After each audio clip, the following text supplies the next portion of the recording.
Fais-nous croître dans tes voies et dans ta présence ce soir, Seigneur, s'il te plaît. Tu as fait pour nous des merveilles, tu nous as ouvert une voie, tu nous as donné une nature profonde maintenant qui est la tienne. Cela dépasse notre entendement littéralement. Et pourtant, nous choisissons de croire que c'est vrai parce que tu le dis, parce que jusque-là, toujours tu as accompli tes promesses.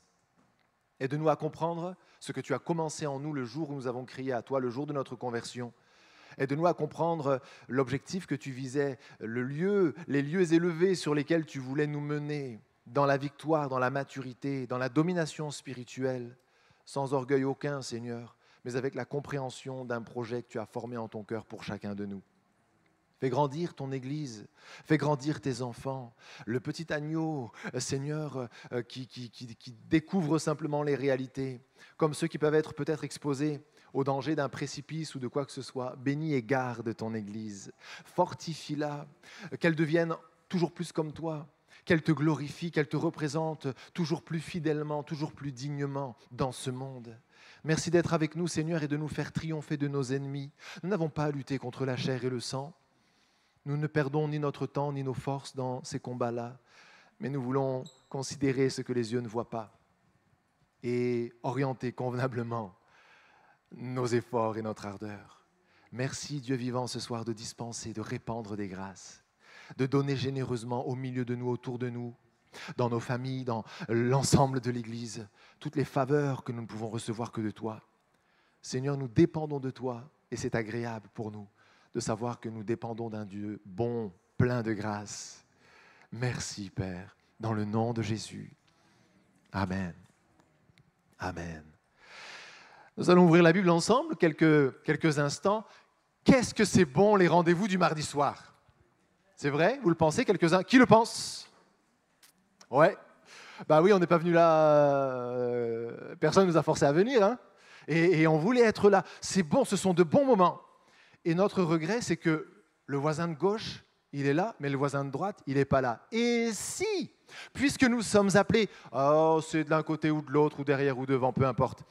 Mais, et si, puisque nous sommes appelés à nous exhorter les uns les autres, à nous encourager, et si on passait à l'action, et si, au détour d'une discussion, peut-être dimanche, ou je ne sais pas quand, un coup de fil, on essayait de stimuler un frère, une sœur à venir vivre aussi ces moments bénis avec nous, mardi soir prochain, mardi soir d'après.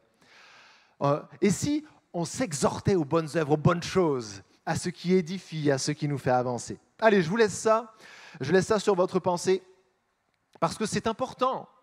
Dieu nous a donné une influence aussi, sans en abuser.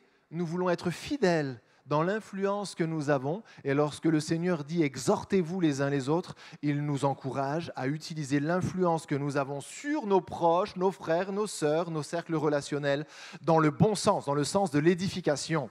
Alors si des fois on sait dire hey, « viens à la maison », on use de notre influence « viens à la maison », on va passer un moment, on va aller, pourquoi pas, mais à un moment, il faut qu'on use aussi de cette influence fraternelle saine pour s'exhorter, s'édifier, s'encourager dans la bonne direction.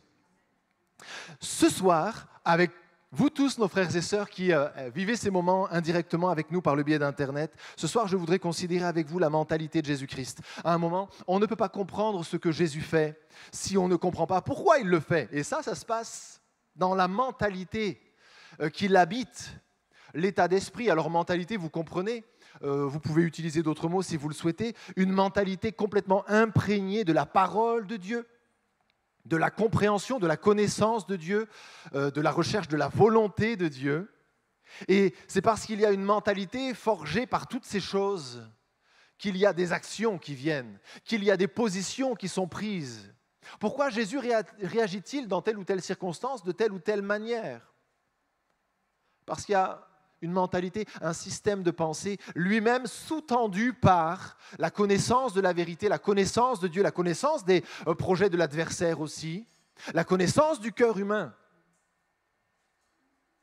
et bien d'autres choses encore. Et ça se passe à l'intérieur. Et c'est parce qu'à l'intérieur, il y a cette mentalité, ce système de pensée, cette conscience, choisissez ce qui vous convient le mieux, que les actions sont celles qu'elles sont, les positions, les décisions sont celles que nous constatons dans les évangiles. Eh bien, soulignons un trait de la mentalité de Jésus-Christ, que nous ne pouvons pas ne pas posséder sans que ça nuise à notre ressemblance à Christ. Je voudrais vous parler de cette aptitude de Jésus à composer avec les contraintes. C'est un trait majeur du caractère de Jésus que de savoir composer avec les contraintes. Est-ce qu'ici, quelqu'un aime les contraintes? Ok, on va pouvoir continuer à parler parce que moi non plus. Je vous comprends, vous me comprenez, nous sommes faits de la même pâte. J'aime pas les contraintes, nous n'aimons pas les contraintes. Nous avons tendance à chercher à les éviter, en tout cas celles qui sont inutiles. Pourtant, nous savons, alors que nous n'aimons pas les contraintes, nous savons que ce n'est pas une vertu. Ne pas aimer, ne pas être en tout cas capable de composer avec les contraintes, ce n'est pas une vertu, ce n'est pas un signe de maturité. Au contraire, la maturité, c'est de savoir assumer les contraintes. On les identifie, on fait la différence entre celles qui sont utiles, fertiles, et celles qui sont inutiles et stériles. Et on assume celles qu'il faut assumer et on essaye de ne pas perdre de temps sous des contraintes inutiles. C'est la maturité, c'est un axe de maturité, n'est-ce pas? Vous êtes d'accord? Et Jésus, dans le modèle qu'il nous laisse, témoigne d'une aptitude vraiment développée à son paroxysme, une aptitude à composer avec des contraintes sans que ça le peine. Ce n'est pas poussif. Il y a une capacité chez le Seigneur Jésus à connaître, à subir, on pourrait dire, certaines contraintes et à composer avec certaines contraintes, mais avec allant, avec détermination, avec persévérance, avec une sorte de vitalité qui nous fait dire, mais est-ce qu'il le sent que c'est une contrainte, lui? On dirait qu'il est tellement en paix avec cette notion que pour lui, ça n'en est pas une. Heureusement, la parole vient nous révéler les réalités. Et je vous entraîne dans quelques lectures. On va prendre Luc 21, 9, si jamais on a la possibilité d'avoir le texte pour ceux qui auraient oublié leur Bible. Luc 21, 9, après on va prendre Jean 9, 4. Et puis Luc 4, 43. Et puis d'autres encore, mais je ne crois pas que ce soit nécessaire de donner toutes les références. Luc 21, 9, Jean 9, 4, Luc 4, 43. Voilà les 3 prochains textes qui viennent. Luc 21, 9. Jésus était capable de composer avec des contraintes et il engage son Église, ses disciples, à composer avec certaines contraintes, avec les contraintes qui pourraient s'imposer. Et ça passe toujours, en tout cas dans les textes que j'ai retenus, par des « il faut ». Il faut, c'est pas « j'ai envie », c'est pas « ça me ferait plaisir », c'est pas « l'idéal, ce serait que », c'est « on ne sait pas pourquoi, mais à un moment, il faut ». Ça plaît pas, ce n'est pas la question. Est-ce qu'on aurait préféré que ça se passe autrement ou pas? Ce n'est plus la question. C'est est-ce qu'il faut ou est-ce qu'il ne faut pas? Et la maturité doit nous amener, la ressemblance à Christ, la croissance dans le sillage de Christ doit nous amener, nous enfants de Dieu, à devenir de plus en plus capables de vouloir des choses, d'espérer des choses, oui, mais aussi de composer avec les contraintes. Voyons ici, il faut des événements mondiaux et des signes des temps. Il faut. On peut prier tout ce qu'on voudra, on peut aimer, ne pas aimer, être choqué, ne pas être choqué, comprendre, ne pas comprendre. Mes frères et sœurs, il faut que ces choses arrivent. Quand vous entendrez parler de guerre et de soulèvement, ne soyez pas effrayés, car il faut que ces choses arrivent, premièrement. Il faut. Il faut, quand vous entendrez parler de guerre et de bruit de guerre, ne soyez pas effrayés. Pourquoi ne soyez pas effrayés? Parce que peut-être vous pourriez analyser ça comme une perte de contrôle divin, une menace existentielle peut-être sur votre vie. Mais voilà, il faut que vous compreniez ceci. Il faut.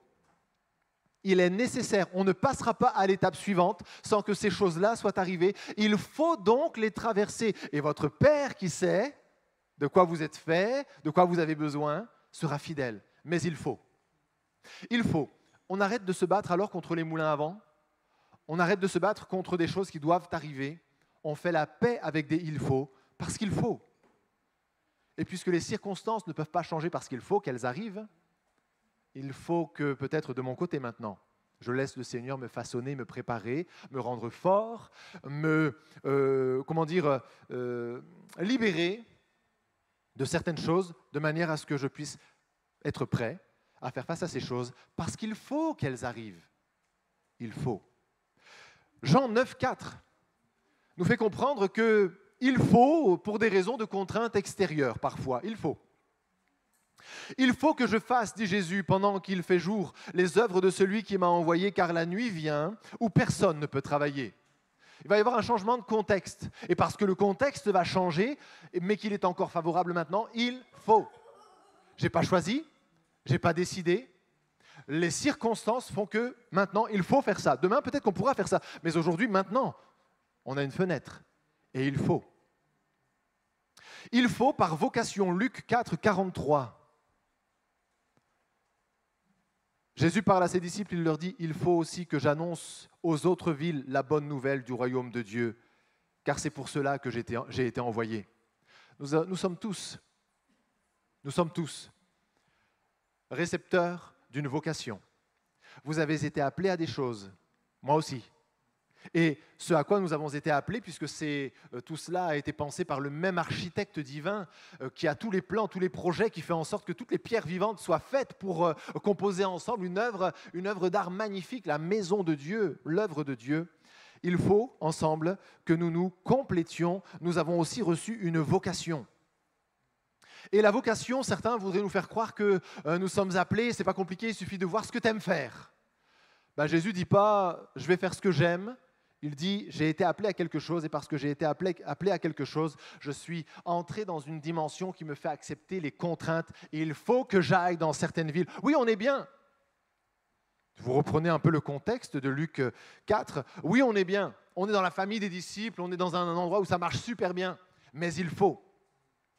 J'ai été appelé et parce que j'ai été appelé, il faut que je quitte le contexte facile, favorable pour aller là. Il faut parce qu'il y a des convenances. Luc 13, 33. Il y a des convenances, il y a des choses qui conviennent à un enfant de Dieu et il y a des choses qui ne conviennent pas à un enfant de Dieu. Il y a des choses qui conviennent à l'Église de Jésus-Christ, il y a d'autres choses qui ne conviennent pas à l'Église de Jésus-Christ. C'est pourquoi même dans l'Église, il y a des « il faut ». Ça nous plaît parfois, ça ne nous plaît pas parfois. Ceux qui sont adeptes d'une conduite très rigoureuse aiment les règles. Il faut des règles, oui, il faut des règles. C'est vrai qu'il faut des règles. Et les autres qui disent, mais il faut de la liberté, il faut arrêter les règles, il faut de la liberté, il faut de la spontanéité. Oui, il faut de la liberté, car là où est l'Esprit de Dieu, là est aussi la liberté. Et pourtant, l'Esprit de Dieu d'ordre, d'un Dieu d'ordre, est aussi un esprit d'ordre. Il y a tous ces paradoxes. Et à un moment, il y a des « il faut ». Et dans la vie d'église, il y a des « il faut » avec lesquels on ne peut pas discuter. Il faut. Par convenance. Parce que ça ne conviendrait pas. On ne peut pas s'appeler l'Église de Jésus-Christ et laisser passer certaines choses. On ne peut pas s'appeler l'Église de Jésus-Christ et accueillir en notre sein certaines choses ou oublier une partie du message ou je ne sais quoi.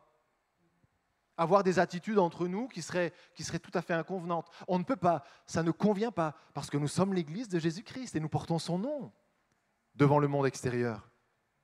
Il faut parce qu'il y a des convenances. Luc 13, 33 dit « Il faut que je marche ». Jésus parle, on approche de temps compliqués.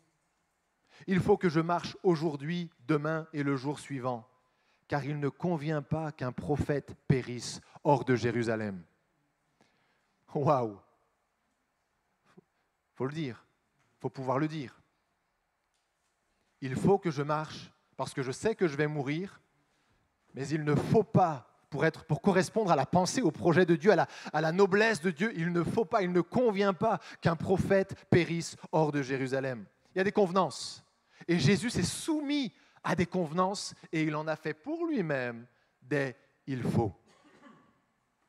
On va terminer avec la liste de « il faut » avec un dernier dans Luc 24, verset 7. « Il faut pour le bien commun. » Il faut. Il disait, Jésus disait, Luc 24, verset 7. « Il faut que le Fils de l'homme soit livré entre les mains des pécheurs, qu'il soit crucifié et qu'il ressuscite le troisième jour. » Il faut que le Fils de l'homme soit livré entre les mains des pécheurs, qu'il soit crucifié et qu'il ressuscite le troisième jour. Je ne l'ai même pas fait, mais j'aurais pu, dans un moteur de recherche, n'importe quoi. Allez chercher dans les évangiles, entre Matthieu et Jean, le nombre d'occurrences de « j'ai trop envie ». Les moments où Jésus dit « j'ai trop envie ». Oh, j'ai trop envie d'aller à tel endroit. Oh, si on allait au bord de la mer, ça me dirait trop. Les samedis rétro, j'ai trop envie, j'ai trop hâte. Il n'y en a pas.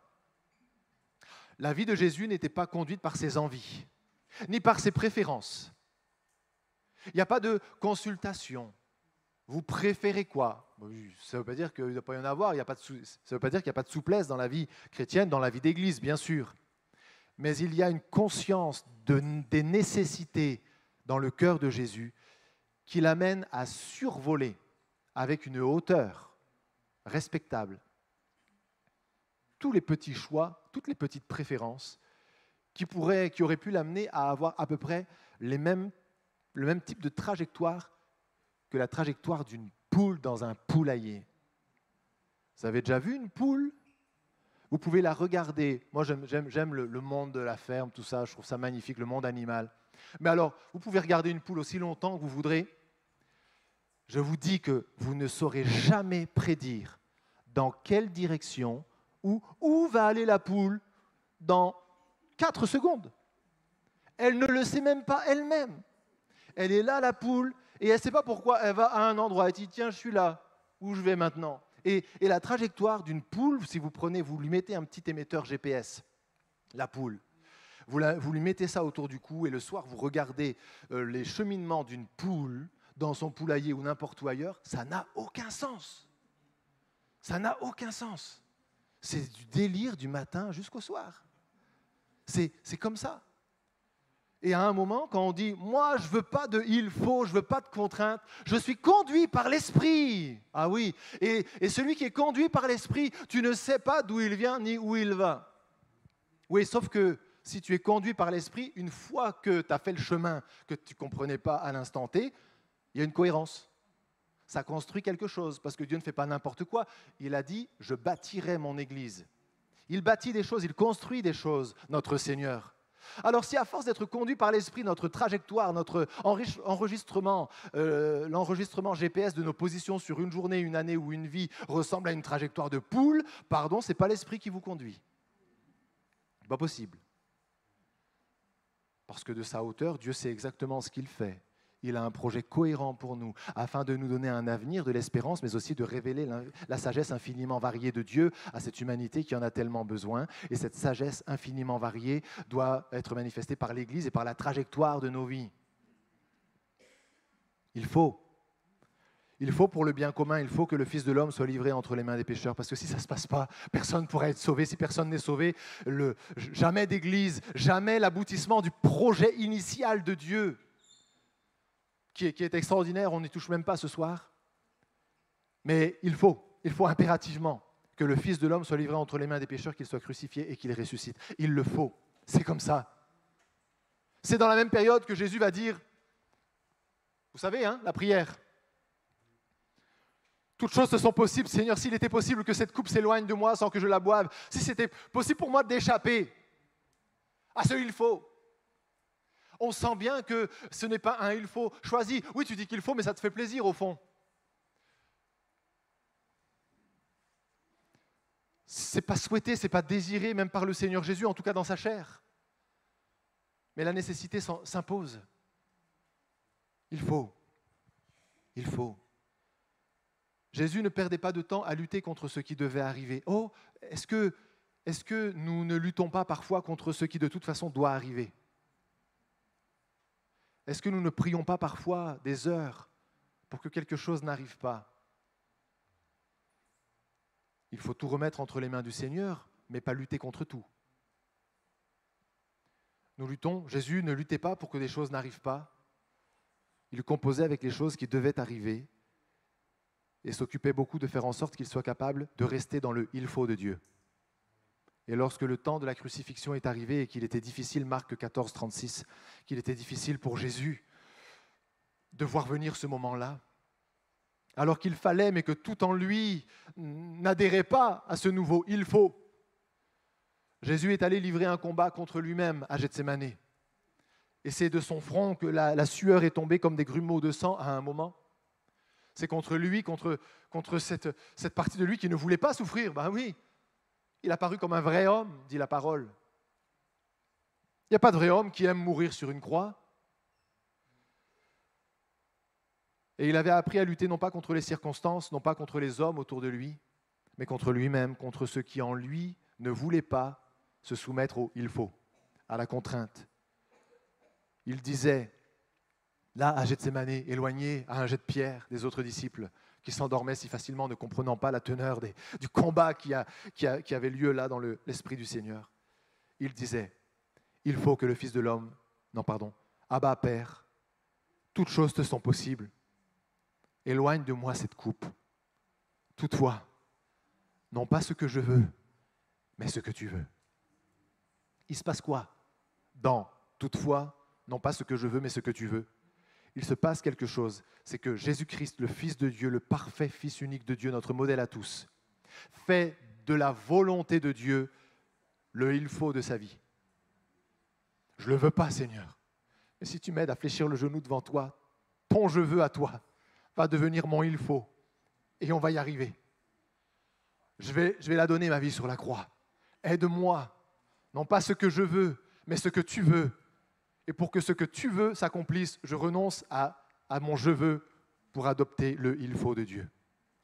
Nous avons besoin d'être en paix avec les il faut. Il y en aura toujours, il y en a. Pour Jésus, ce que Dieu veut était devenu ce qu'il faut, une nécessité qui s'appliquait à sa vie.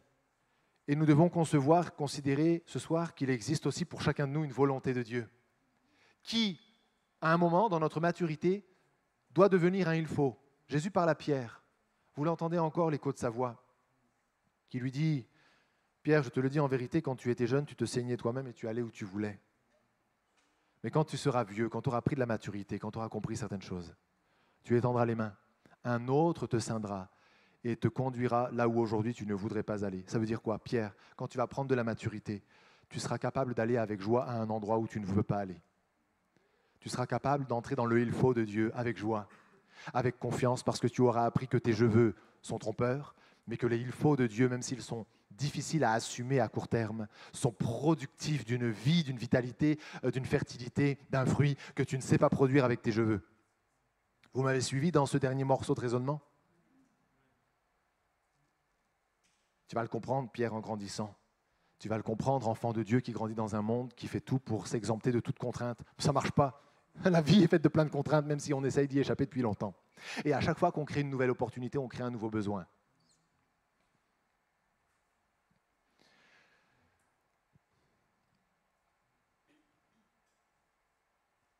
Jésus était tellement en paix avec la notion de nécessité que, tout en n'étant toujours pas, alors c'est délicat, allez pas faire trop de théologie avec mes paroles, mais tout en n'étant pas initialement complètement d'accord avec le projet de Dieu pour lui, ça va, vous acceptez que je dise ça?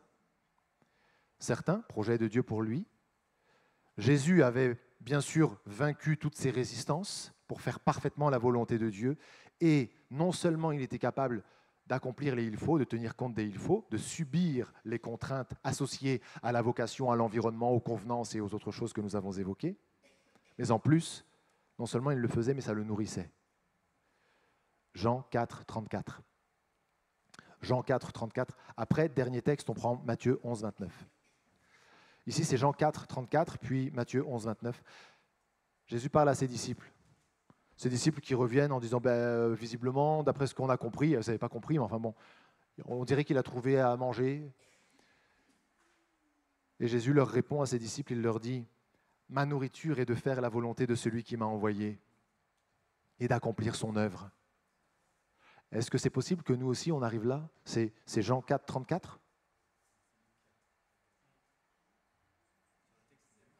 Là, on est à Luc. Ah oui. Non, Luc et Marc, ils n'ont pas écrit les choses exactement. Luc et Marc ne sont pas super synchro. Enfin, Jean 4, 34. Lisons-le. Lisons-le. Jésus dit, ma nourriture est de faire la volonté de celui qui m'a envoyé et d'accomplir son œuvre. Si nous avons foi ce soir, nous devons croire que puisque nous sommes appelés à devenir conformes à Christ dans sa nature, etc., semblable à lui, car tout disciple accompli sera... Ouais? Les lecteurs de la Bible, tout disciple accompli sera comme son maître, oui. Comme son maître. Tout disciple accompli sera comme son maître. Le projet de Dieu, c'est que nous soyons semblables à son Fils, premier-né d'une multitude de frères. Et Jésus dit, ma nourriture, je suis arrivé à cet état, à cette stature, à cette maturité spirituelle qui fait qu'aujourd'hui, non seulement je suis capable de composer avec les contraintes, mais je les accomplis avec joie, avec entrain, et l'accomplissement de la volonté qui initialement n'est pas la mienne, me nourrit, me satisfait. Ma nourriture, ça me nourrit de faire la volonté de celui qui m'a envoyé, alors que ce n'est pas ma volonté à tous les coups. Ça me nourrit de faire sa volonté et d'accomplir son œuvre. Mes frères et sœurs, si nous entrons ce soir encore un peu plus, que nous faisons la paix avec la notion de contrainte associée au plan de Dieu, au projet de Dieu, à l'environnement, aux convenances et aux autres choses que nous avons citées, il va arriver un moment où nous serons capables, sans faire d'efforts, entre guillemets, sans souffrir autant, à nous soumettre à la volonté de Dieu, mais il va arriver par la suite encore un autre moment, un autre stade, où nous allons devenir capables de trouver une satisfaction dans le fait d'accomplir une volonté qui, initialement, n'était pas la nôtre. Vous y croyez à ça ? C'est le projet de Dieu. Mais si quelqu'un ici pense que le bonheur, c'est d'être libéré d'un maximum de contraintes, y compris dans la vie chrétienne, vous n'êtes pas prêt de le voir, le bonheur. Parce que le bonheur, c'est de prendre sa croix, chacun pour sa part, d'y crucifier notre chair avec ses désirs et ses passions, et de suivre le Seigneur dans sa volonté qui initialement n'est pas la nôtre. Et lorsque sa volonté s'accomplit, que le fruit est porté, fruit que la chair ne peut pas porter, que nous sommes une fois, deux fois, trois fois convaincus qu'il n'y a rien de mieux à faire que d'entrer dans la volonté de Dieu, même quand elle est contraignante, contrainte choisie d'ailleurs. Là, on touche à la notion d'esclave de Christ, esclave volontaire de Christ. Je me rends esclave de Christ. Ce qu'il me dit, qu'il me présente comme une volonté, je choisis d'en faire un il faut, une contrainte pour moi, parce que je veux entrer dans la volonté de Dieu. Alors c'est contraignant, c'est contrariant, mais j'y vais quand même. À la fin, le fruit est porté, il est bon, il est excellent, il me fait croître. Et derrière, ça me nourrit même dans l'étape suivante. Je m'épanouis dans une dimension dans laquelle je pensais mourir. Mais si vous défendez votre chair, on peut se parler comme ça ?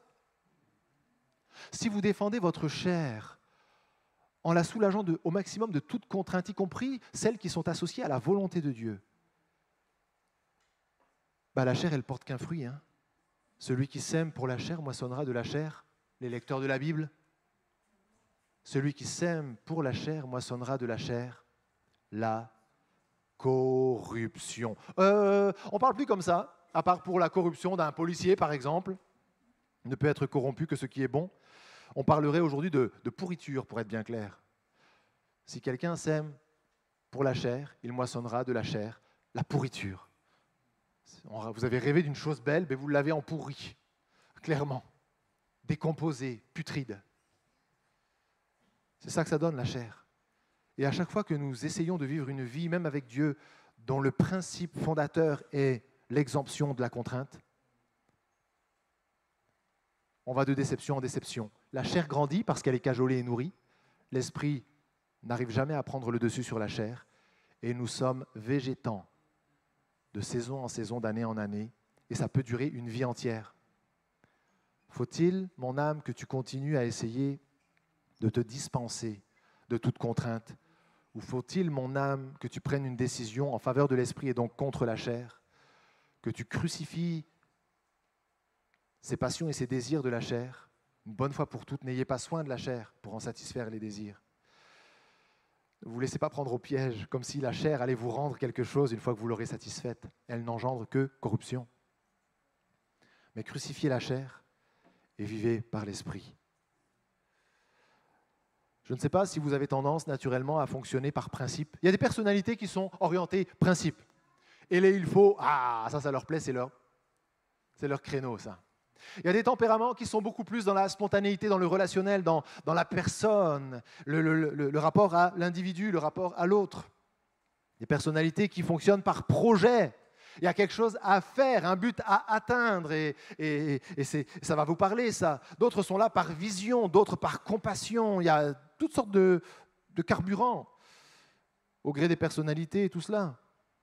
Mais il y a un moment où, quel que soit votre carburant initial, que ce soit pour un projet, une vision, par compassion pour les personnes, par amour pour les personnes, le relationnel ou par logique de principe, il y a un moment où il doit et il faut laisser apparaître les il faut. Il faut faire la paix avec. Il est bon pour l'homme de porter le joug après 60 ans. Après qu'il ait quand même profité bien de 60 années de sa vie. Et là, s'il galère, ce n'est pas grave. Non, non, il est bon pour l'homme de porter le joug. Oui, c'est ça. Dans sa jeunesse. Il mettra la bouche dans la poussière sans perdre toute espérance. Il mettra sa bouche dans la poussière parce qu'il a dit oui Seigneur et que le Seigneur le lui impose, dit la parole. C'est une école à laquelle le Seigneur veut nous emmener et à chaque fois que nous refusons les contraintes, nous refusons une partie aussi. Alors les contraintes inutiles et stériles, ce n'est pas la peine, hein. Mais les contraintes associées à l'appel de Dieu et aux autres choses que nous avons mentionnées, il faut que nous sachions faire la paix avec elles, que nous sachions les assumer et cueillir le fruit de satisfaction qu'elles peuvent engendrer, étant nées de Dieu et portant le fruit de Dieu par la suite. Amen. Alors voilà un axe de maturité pour nous. La mentalité de Christ, c'est une mentalité qui a appris à cohabiter, heureusement, avec la notion de contrainte, avec les il faut. Est-ce que je peux ce soir avec vous me regarder comme un esclave de Christ volontaire, hein? Vous n'êtes pas obligé. Vous pouvez continuer à galérer, hein, chacun avec sa chair, et continuer votre beau dessin de trajectoire de poule. Vous pouvez. C'est autorisé. Mais est-ce qu'il est possible ce soir de crucifier la chair et de dire « Seigneur, j'ai compris que si je veux te suivre, je ne vais pas faire ce que je veux et que donc je vais faire ce que je ne veux pas. Ça va m'arriver. » Et alors que je pensais que je m'étais défendu comme un lion, là, puisque moi, on ne m'impose rien. Moi, je suis né libre et égal. Je ne sais pas ce que ça veut dire, mais moi, on ne me dit pas ce que je dois faire. Je suis en train de m'apercevoir que pendant tout ce temps-là, j'ai nourri ma chair et mon esprit chétif, rachitique, désespère d'être nourri d'autre chose. J'entends la voix du Seigneur qui dit « Prenez mon joug sur vous et recevez mes instructions. » Il y a un joug quand même, car je suis doux et humble de cœur. Mon joug est doux et mon fardeau léger, mais j'ai besoin de mettre un joug sur vous. Et le joug, ça ne sert pas à autre chose que ce que vous savez, hein. Est-ce que ce soir, quelqu'un veut accepter le joug de Christ pour croître, pour passer d'une vie décevante, normale, mue finalement par l'appréciation naturelle de la chair et de je ne sais quoi, d'une personnalité ou autre, pour accepter les il faut de Dieu et cueillir un fruit qu'on ne peut pas cueillir sans être passé au travers du il faut? Est-ce que peut-être on voudrait se lever comme pour s'offrir à nouveau au Seigneur en disant « Seigneur, j'ai un peu peur de ce qu'on a pu évoquer ce soir, mais Seigneur, si c'est le chemin, je veux y aller. Enfin, je ne veux pas y aller, mais je veux y aller. Enfin, Seigneur, tu sais. Tu sais qu'il y a des résistances en moi. J'ai d'autres projets pour ma vie. On m'a parlé de richesse, on m'a parlé de voyage, on m'a parlé de projets, on m'a parlé d'accomplissement personnel. On m'a parlé de ne surtout pas me contrarier, moi, dans ce que je suis, ce que je pense, ce que je ressens. Et je sens que tu m'adresses une vocation qui contient des « il faut ». Et ça me fait peur, mais je sens que c'est ça la vérité. Je me lève devant toi, Seigneur, pour dire aide-moi. Parce que c'est là que je veux marcher ce soir. Seigneur notre Dieu, nous sommes devant toi et nous sommes tous tellement petits. Nous sommes tous tellement petits. Dans le combat que nous avons à mener contre la chair, on a tous tellement échoué à des moments. Dans cet appel que tu nous as adressé, on a pensé que nous étions le centre et finalement, on comprend encore une fois que ce n'est pas tout à fait ça. Il y a des « il faut » qui s'imposent à nous. Tu n'es pas là pour satisfaire notre chair, donner un épanouissement à notre chair. Seigneur, tu es là pour nous amener dans une dimension de vie dans laquelle on entre qu'en mourant à soi-même. Et Seigneur, avec des « il faut », nous avons aussi à vivre nos Golgotha parfois, dans une moindre mesure, mais nous avons aussi à vivre nos Gethsémane. Et ce soir, on a peut-être un Gethsémane, quelqu'un a peut-être un Gethsémane à vivre, un moment où quelqu'un comprend la manière dont son cœur désire posséder ou vivre certaines choses et l'appel de Dieu complètement antagoniste, complètement opposé. Ce moment où quelqu'un doit gagner, quelqu'un doit perdre. Seigneur, qui va gagner, qui va perdre? Aide-nous, Seigneur, à lutter le combat, à livrer le combat, non pas contre notre environnement, contre les circonstances, et encore moins contre toi, Seigneur, mais contre notre chair qui veut résister à ton projet. Seigneur, nous voulons croire que si le grain de blé, au moment de renoncer à lui-même, tombe en terre et meurt, il peut porter beaucoup de fruits. Seigneur, aide-nous ce soir à tomber en terre et à mourir à nous-mêmes, à mourir à une recherche de facilité, à une recherche de la non-contrariété permanente, à une recherche de l'écoute permanente de nos pensées naturelles, de nos émotions ou de nos sentiments spontanés, au risque de tomber dans un sentimentalisme à la place de ces choses supérieures auxquelles tu nous appelais. Aide-nous, Seigneur, ce soir, à entrer dans une maturité supérieure, afin que nous te ressemblions plus, que nous puissions entrer dans tes œuvres avec joie et que, ayant triomphé de nous-mêmes, l'accomplissement de tes œuvres et de ta volonté nous nourrisse littéralement de sorte que nous ne considérerions plus jamais sortir de cette intention permanente de faire ta volonté. Merci Seigneur de nous donner la force de vaincre, de triompher, de croître en toi. Dans le nom de Jésus ce soir. Amen. Amen. Est-ce qu'on peut prier dans ce sens? Est-ce qu'on peut plier le genou dans ce sens? Demander au Seigneur de nous aider encore. Amen. Alléluia. Aide-nous ce soir, Seigneur, aide-nous. Aide-nous à faire la paix avec les il faut, les contraintes, à fléchir le genou devant toi, à faire de ce que tu veux nos il faut. Alléluia. Tu nous appelles, tu ouvres une voie devant nous. Chemin de possibilités à un autre niveau. Aide-nous à mourir à nous-mêmes, à mourir à nos inclinations naturelles, Seigneur, à nos attractions naturelles. Seigneur, aide-nous à utiliser la croix que tu nous as appelés à porter pour crucifier cette chair à chaque fois qu'elle refuse de faire ta volonté. Nous ne voulons pas avoir soin de la chair ce soir. Alléluia.